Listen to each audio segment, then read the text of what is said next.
Bismillahirrahmanirrahim. Assalamualaikum warahmatullahi wabarakatuh. Alhamdulillahi rabbil alamin. Wassalatu wassalamu ala rasulillahi nabiyyina wa sayyidina Muhammadin wa ala alihi wa sahbihi wa dhurriyyatihi wa ummatihi ila yaumiddin wa ba'd. Saudariku, saudaraku dimanapun berada, semoga Allah subhanahu wa ta'ala senantiasa memuliakan kita, menjaga kita dalam ketaatan, dan senantiasa memberikan hidayah kepada kita yang menuntun seluruh sifat dan sikap berkehidupan kita kepada segala kebaikan yang diridhoi oleh Allah sampai kita berpulang kepadanya.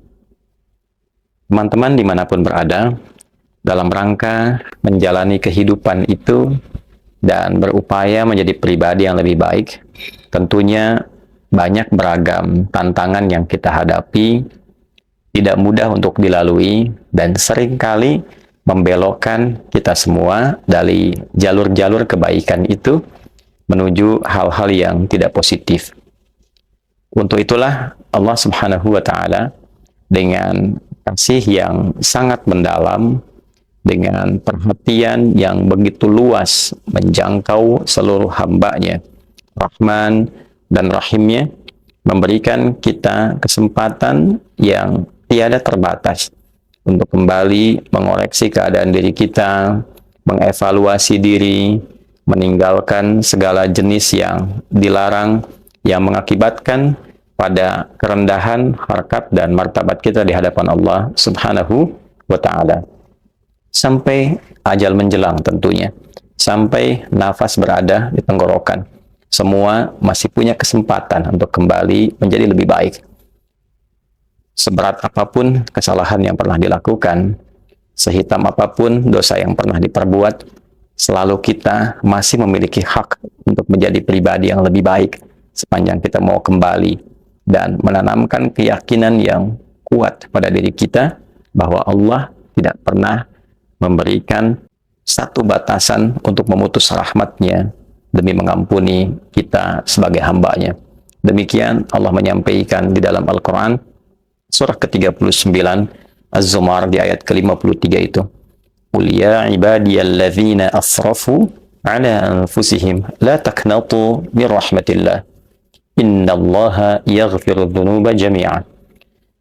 Katakanlah Muhammad sallallahu alaihi wasallam pada seluruh hamba-hambaku, duhai seluruh hambaku yang terkadang ia melakukan dosa-dosa yang begitu melampaui batas, melakukan tindakan-tindakan yang dilarang, yang kadang-kadang tidak berbilang.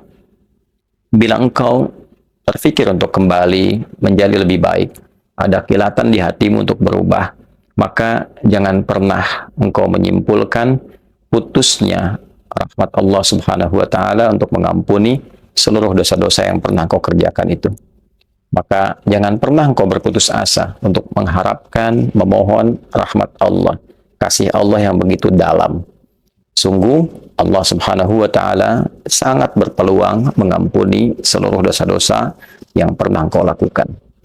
Teman-teman, demikianlah sifat kasih Allah ditampilkan dalam Al-Quran, bukan hanya sekedar memberikan harapan kita untuk kembali pada jalan kebaikan, tapi betul-betul menuntun kita menuju jalan perubahan yang lebih mulia. Dari sekian waktu yang kita lalui, ada hari-hari, waktu-waktu yang memang secara tegas Allah Subhanahu wa Ta'ala khususkan waktu-waktu itu untuk menyentuh hati kita, agar kembali merenungkan, mengevaluasi diri menjadi pribadi yang lebih baik. Di antara sekian waktu itu, ada yang dikenal dengan bulan-bulan terhormat, bulan-bulan hurum. Ada 4 bulan dimaksud, dan keempatnya disatukan dalam informasi secara umum di Quran surah ke-9 ayat 36. At-Taubah ayat ke-36. Inna iddatash syuhuri 'indallahi 12 syahran fi kitabillah yauma khalaqas samawati wal arda minha arba'atun hurum. Dzalikad dinul qayyim fala tadhlimu fihinna anfusakum. Sungguh jumlah bilangan bulan yang ditetapkan oleh Allah sejak mencipta langit dan bumi yang mengiringi kehidupan itu ada 12 bulan. Setahun 12 bulan. Dari 12 bulan itu ada 4 bulan terhormat. 4 bulan yang menjaga kehormatan kita untuk mengevaluasi diri agar senantiasa menjaga seluruh bagian tubuh kita supaya tidak bertindak berperilaku yang menyimpang dari ujung kepala sampai ujung kaki. Mata dicipta untuk melihat yang baik. Ketika melihat yang tidak baik, itu penyimpangan. Lisan dicipta untuk berkata yang baik. Ketika bertutur yang tidak baik, itu penyimpangan. Demikian sampai ke tangan hingga ke ujung kaki. Maka khususnya di 4 bulan ini ada ketentuan agama yang lurus. Ada ketentuan syariat yang benar, yang menyentuh kedalaman kolbu kita untuk mengevaluasi. Apakah memang selamanya akan menjadi tidak baik, sementara Allah memberi kesempatan pada kita sebelum wafat untuk kembali menjadi pribadi yang lebih baik. Maka 4 ini dijelaskan oleh Nabi. Thalathah mutawaliyat, 3 bulan itu perangkai berurutan. Yaitu bulan ke-11, Dzulqa'dah, bulan ke-12, Dzulhijjah, dan bulan yang pertama, Al-Muharram. Lalu baru yang keempat adalah Rajab Mudhar, bulan yang ke-7 itu.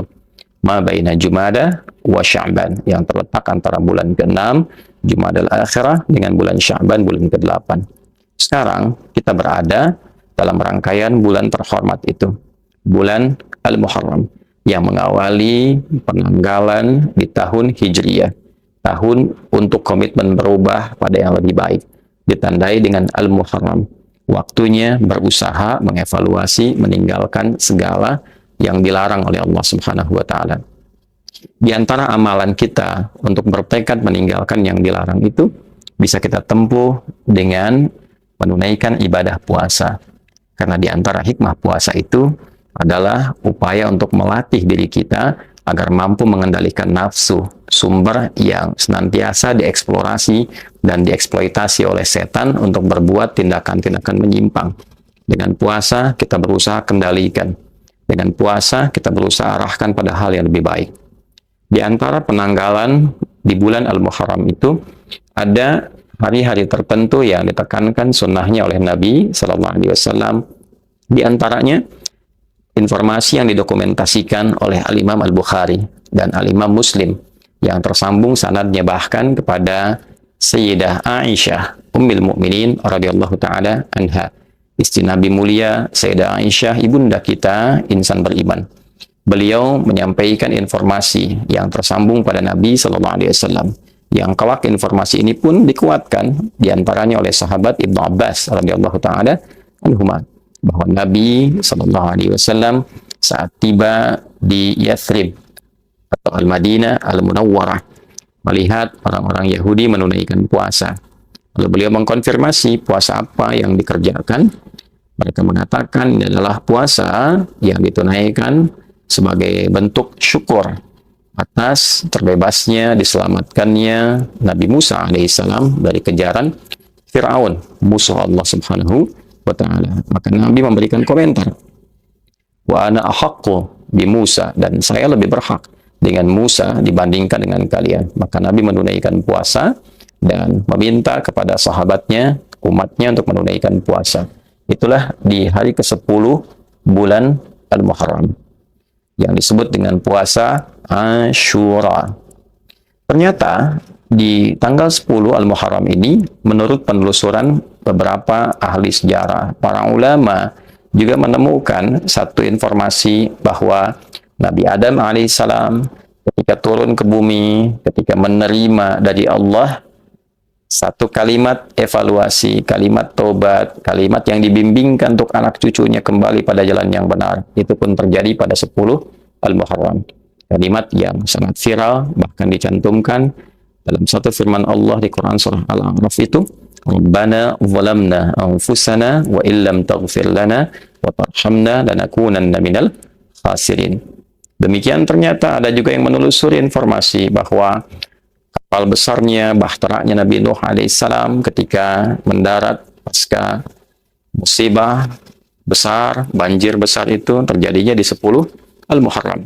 Peristiwa-peristiwa penting yang menandai perubahan dari yang tidak baik menjadi baik, mengevaluasi dari keburukan menjadi awal kebaikan.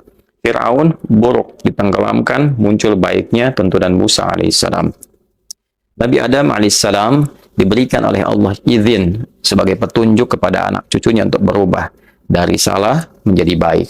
Nabi Nuh alaihissalam meninggalkan kondisi umatnya yang tidak baik menjadi baik. Terjadinya 10 Al-Muharram. Jadi ada nilai evaluatif di dalamnya. Ada nilai muhasabah, koreksi di dalamnya. Untuk itulah ketika menunaikan puasa di hari ke-10 di bulan Al-Muharram ini, bahkan Nabi pernah berkomentar. Yang komentar Nabi ini, sabda beliau ini didokumentasikan dan diteruskan oleh sahabat Abu Qatadah radhiyallahu taala anhu, yang kelak disampaikan juga ke kita dan didokumentasikan oleh Al-Imam Muslim dalam kitab sahihnya, saat Nabi SAW menyampaikan bahwa puasa di 10 Al-Muharram itu, puasa Asyura itu, anni ahtasibu ala Allah, aku berharap di antara pahalanya dari Allah Subhanahu wa taala, yukaffirus sanah allati qablahu, bisa menggugurkan dosa-dosa setahun yang telah berlalu. Ditafsirkan oleh para ulama, yang dimaksud setahun berlalu itu adalah dosa-dosa kecil. Malam takunil kabair, sepanjang bukan yang besar, yang diiringi dengan taubat. Maksudnya, saat menunaikan puasa itu, maka yang kecil-kecil otomatis diampuni. Bila bertobat dalam menunaikan puasa itu, yang besar pun digugurkan. Jadi, puasa ini begitu bernilai. Puasa ini, walaupun sehari dalam setahun, nilainya begitu tinggi. Karena saat dikerjakan, yang kecil bisa dibersihkan, yang besar bisa ditaubati.